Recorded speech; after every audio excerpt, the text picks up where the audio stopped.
तो नमस्कार दर्शक मित्रों, स्वागत है तमारू अमारी आ यूट्यूब चैनल में। तो मित्रों, आज थी आपणे छे डेली करंट अफेर्सनो जे छे डिटेल में विडियो बनाववानो प्रयत्न करीशुं। मित्रों, आज रोज आपणे छे 16 ऑक्टोबर 2025 जे छे करंट अफेर्सना अगत्यना टॉपिक छे आपणे जे छे तेने डिटेल में जोवानो प्रयत्न करीशुं। तो विडियो जो तमने पसंद आवे तो विडियो ने लाइक करजो अने विडियो ने तमारा मित्र वर्तुळ में अवश्य शेर करजो। तो चालो आपणे विडियोनी शरूआत करिए। तो मित्रों, पहलो प्रश्न है कि भारत ने केटली वार संयुक्त राष्ट्रनी जे मानव अधिकार परिषद एटले के ह्यूमन राइट्स जे काउंसिल छे तेमां सभ्यपद मळ्युं छे? केटलामी वार मळ्युं छे तेवुं पूछवामां आव्युं छे।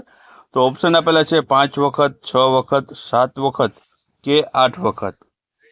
तो मित्रों, आ प्रश्ननो जवाब आवशे ते आवशे અત્યાર સુધીમાં ભારતને 7 વખત છે મિત્રો આ સંયુક્ત રાષ્ટ્રની માનવ અધિકાર પરિષદમાં છે તે 7 વખત છે સભ્યપદ મળ્યું છે।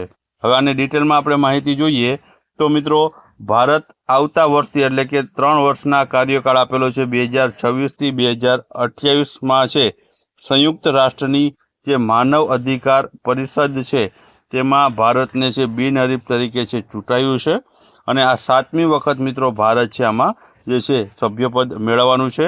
ભારતને આ પરિષદમાં સભ્યપદ મળ્યું છે। આ ઉપરાંત માનવ અધિકાર પરિષદમાં મિત્રો છે 47 દેશો છે ધરાવતું આ સંયુક્ત રાષ્ટ્રનું મુખ્ય એકમ રહેલું છે। કાર્યની વાત કરીએ તો આ પરિષદમાં મિત્રો વિશ્વભરમાં માનવ અધિકારોનું રક્ષણ અને સંવર્ધન કરે છે અને સભ્ય દેશોની પરિસ્થિતિની સમીક્ષા કરે છે અને મુદ્દાઓ પર ચર્ચા કરવા માટે એક મંચ છે આ પ્રદાન કરે છે।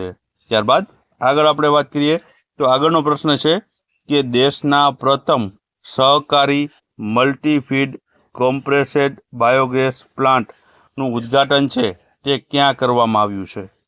તો ઓપ્શન આપેલા છે ત્રિપુરા, મહારાષ્ટ્ર, ગુજરાત કે ગોવા રાજ્યમાં। તો આમાં જવાબ આવશે મિત્રો તે આવશે મહારાષ્ટ્ર રાજ્યમાં છે આનું ઉદ્ઘાટન કરવામાં આવ્યું છે। હવે આના વિશે વધારે માહિતી જોઈએ તો કેન્દ્રીય ગૃહમંત્રી અને સહકાર મંત્રી અમિતભાઈ શાહ છે તેમના દ્વારા મહારાષ્ટ્ર રાજ્યના અહલ્યાનગર કોપરગાંવ ખાતે મિત્રો છે દેશના પ્રથમ સહકારી મલ્ટીફીડ કોમ્પ્રેસ્ડ બાયોગેસ પ્લાન્ટનું છે ઉદ્ઘાટન છે કરવામાં આવ્યું છે। આ ઉપરાંત ભારતની સહકારી જે ખાંડની મિલોના ઇતિહાસમાં પ્રથમ વખત છે આ મહર્ષિ શંકરરાવ કોલ્હે સહકારી જે સખાર કારખાના ખાતે આ કમ્પ્રેસ્ડ બાયોગેસ પ્લાન્ટ છે અને પોટાશ ગ્નાયુલ ઉત્પાદન એકમની સ્થાપના કરવામાં આવી છે। મિત્રો, ભારતનું આ પ્રથમ સહકારી કમ્પ્રેસ્ડ બાયોગેસ પ્લાન્ટ છે જે દરરોજના 22 ટન સીબીજી અને ગોળમાંથી 45 ટન પોટાશનું ઉત્પાદન કરશે અને જેનાથી વિદેશથી આ ઉત્પાદનની આયાત છે તે ઘટી જશે।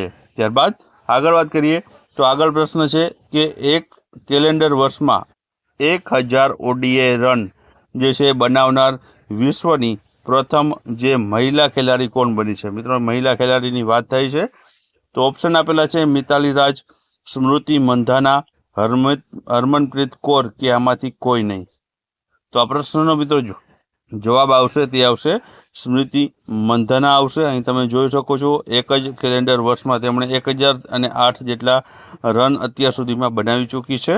ત્યારબાદ આગળ વાત કરીએ આના વિશે તો મિત્રો જે છે મંધાનાએ છે ઓસ્ટ્રેલિયા સામે હાલ જે મહિલા વિશ્વકપ ચાલી રહ્યો છે તે મેચમાં છે 2 મોટા રેકોર્ડ છે તેમણે પોતાના નામ ઉપર કર્યા છે।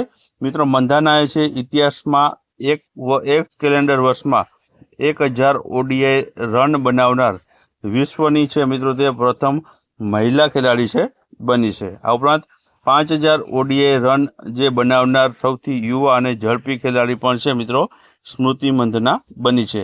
આ જ મેચમાં મિત્રો તેમણે છે વિઝાગમાં ઓસ્ટ્રેલિયા સામે 58 જેટલા રન બનાવતા જ તે મહિલા ઓડીઆઈમાં 5000 રન બનાવનાર 5મા નંબરની બેટ્સમેન પણ છે તે બની ચૂકી છે। ત્યારબાદ આગળ વાત કરીએ તો આગળ પ્રશ્ન છે કે તાજેતરમાં કોણે તેમની સ્પોર્ટ એથ્લેટિક્સ બ્રાન્ડ 10XU મિત્રો આ છે જે છે સ્પોર્ટ્સ એથ્લેટિક્સ બ્રાન્ડ લોન્ચ કરી છે? તો ઓપ્શન આપેલા છે સચિન તેંડુલકર, સૌરવ ગાંગુલી, વિરાટ કોહલી કે રોહિત શર્માએ? તો મિત્રો આમાં જવાબ આવશે સચિન તેંડુલકરે છે પોતાની આ જે છે સ્પોર્ટ્સને રિલેટેડ જે છે બ્રાન્ડ લોન્ચ કરી છે 10XU. અહીં તમે બાજુમાં છે તસવીર છે સચિનની જોઈ શકો છો, તેમણે છે શૂઝ અહીં લોન્ચ કર્યા છે. ત્યારબાદ આગળ વાત કરીએ આના વિશે, તો ભારતીય ક્રિકેટ ટીમના ભૂતપૂર્વ બેટ્સમેન એવા સચિન તેંડુલકરે મિત્રો પોતાની સ્પોર્ટ્સ એથ્લેટિક્સ બ્રાન્ડ 10XU આ નામની છે જે છે બ્રાન્ડ લોન્ચ કરી છે, જે મુંબઈના બાંદ્રા સ્થિત જે છે મહેબૂબ સ્ટુડિયોમાં આયોજિત આ લોન્ચ કાર્યક્રમમાં મિત્રો સચિન તેંડુલકરની પત્ની અંજલિ અને પુત્રી સારા સાથે ભૂતપૂર્વ ભારતીય ક્રિકેટર પ્રવીણ આમરે અને વર્તમાન જે BCCIના ચીફ સિલેક્ટર છે અજીત અગરકર તેઓ છે હાજર રહ્યા હતા. મિત્રો આ બ્રાન્ડ છે સ્પોર્ટ્સ શૂઝ છે, ટી શર્ટ છે અને અન્ય ઘણી જે સ્પોર્ટ્સને લગતી જે ચીજ વસ્તુઓ છે તે આ બ્રાન્ડ દ્વારા છે બનાવવામાં આવશે. ત્યારબાદ આગળ વાત કરીએ તો આગળ પ્રશ્ન છે કે ઇઝરાયલનો સર્વોચ્ચ નાગરિક સન્માન ઇઝરાયેલી પ્રેસિડેન્શિયલ મેડલ ઓફ ઓનર છે તે કોને એનાયત કરવામાં આવશે? ઓપ્શન આપેલા છે બોરિસ જેલેસ્કી, એમ્યુલિયર મેક્રોન, ડોનાલ્ડ ટ્રમ્પ કે એન્ટોનિયો ગુટેરેસને.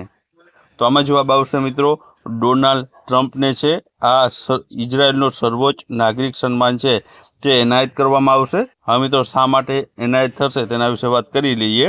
તો મિત્રો ગાઝામાં યુદ્ધ વિરામ માટે યુએસના જે છે પ્રમુખ છે ડોનાલ્ડ ટ્રમ્પ છે તેને ઇઝરાયલનો સર્વોચ્ચ નાગરિક સન્માન છે ઇઝરાયેલી રાષ્ટ્રપતિ પદક એનાયત કરવામાં આવશે. મિત્રો ગાઝામાં જે યુદ્ધ વિરામમાં છે જે ડોનાલ્ડ ટ્રમ્પે મહત્વની ભૂમિકા ભજવી છે તેના કારણે છે તેને આ ઇઝરાયલનો જે છે સર્વોચ્ચ નાગરિક સન્માન એનાયત કરવામાં આવશે. આ પુરસ્કારની મિત્રો જાહેરાત છે ઇઝરાયલના જે રાષ્ટ્રપતિ છે આઇઝેક હોગ તેમના દ્વારા છે આની જાહેરાત છે કરવામાં આવેલી છે. આ ઉપરાંત ડોનાલ્ડ ટ્રમ્પને મિત્રો ગાઝા યુદ્ધ વિરામ અને ઇઝરાયેલી બંધકોને મુક્ત કરાવવામાં મધ્યસ્થી કરવા માટે તેની જે મુખ્ય ભૂમિકા છે એ બદલ છે આ મેડલ છે તેને એનાયત કરવામાં આવવાનું છે. ત્યારબાદ આગળનો પ્રશ્ન આપણે જોઈએ તો આગળનો પ્રશ્ન છે કે કઈ ટીમે ફર્સ્ટ આર્ચરી પ્રીમિયર લીગ, મિત્રો તાજેતરમાં જે છે ફર્સ્ટ આર્ચરી જે છે પ્રીમિયર લીગ યોજાણી હતી તેનો ખિતાબ જીત્યો છે? તો ઓપ્શન તમને આપેલા છે પૃથ્વીરાજ યોદ્ધાસ, રાજપૂતાના રોયલ્સ, ચેરો આર્ચર્સ કે કાકટિયા નાઇટ્સ. તો આમાં મિત્રો જવાબ આવશે તે આવશે રાજપૂતાના રોયલ્સ જે છે ટીમ છે તેમણે પ્રથમ આ જે આર્ચરી પ્રીમિયર લીગ યોજાણી હતી તેમાં વિજેતા ટીમ બની છે. હવે આના વિશે મિત્રો વધારે માહિતી જોઈએ તો મિત્રો ભારત દેશની પ્રથમ ફ્રેન્ચાઇઝી આધારિત જે તીરંદાજી લીગ છે તે જે છે યોજાણી હતી. આની સમયગાળાની વાત કરીએ તો ઇવેન્ટનો સમયગાળો છે 2 ઓક્ટોબરથી લઈને 22 ઓક્ટોબર 2025 સુધી છે આનું આયોજન છે કરવામાં આવ્યું હતું. સ્થળની વાત કરીએ તો યમુના સ્પોર્ટ્સ કોમ્પ્લેક્સ નવી દિલ્હી ખાતે મિત્રો છે આનું આયોજન છે કરવામાં આવ્યું હતું. વિજેતા ટીમની વાત કરીએ તો રાજપૂતાના રોયલ્સ છે આમાં વિજેતા ટીમ બની હતી. રનરઅપ્સ ટીમની વાત કરીએ તો પૃથ્વીરાજ યોદ્ધા છે આમાં રનરઅપ્સ ટીમ રહી હતી. ત્યારબાદ આગળ વાત કરીએ તો આ જે આર્ચરી લીગ જે યોજાણી હતી તેના બ્રાન્ડ એમ્બેસેડર કોણ હતા? તો આના મિત્રો જે છે બ્રાન્ડ એમ્બેસેડર સાઉથના સુપરસ્ટાર એવા રામચરણ છે આના બ્રાન્ડ એમ્બેસેડર રહેલા હતા. મિત્રો આ ઇવેન્ટમાં અથવા તો આ જે છે લીગમાં છે કુલ કેટલી ટીમો હતી? તો 6 અલગ અલગ ટીમ હતી. તેમાં પૃથ્વી વોરિયર્સ દિલ્હીની, માઇટી મરાઠાસ મહારાષ્ટ્ર, કાકટિયા નાઇટ્સ તેલંગાણાના, રાજપૂતાના રોયલ્સ રાજસ્થાન, ચેરો આર્ચર્સ ઝારખંડ અને ચોલા ચિપ્સ તમિલનાડુ, આ 6 ટીમોએ છે મિત્રો આમાં ભાગ લીધો હતો.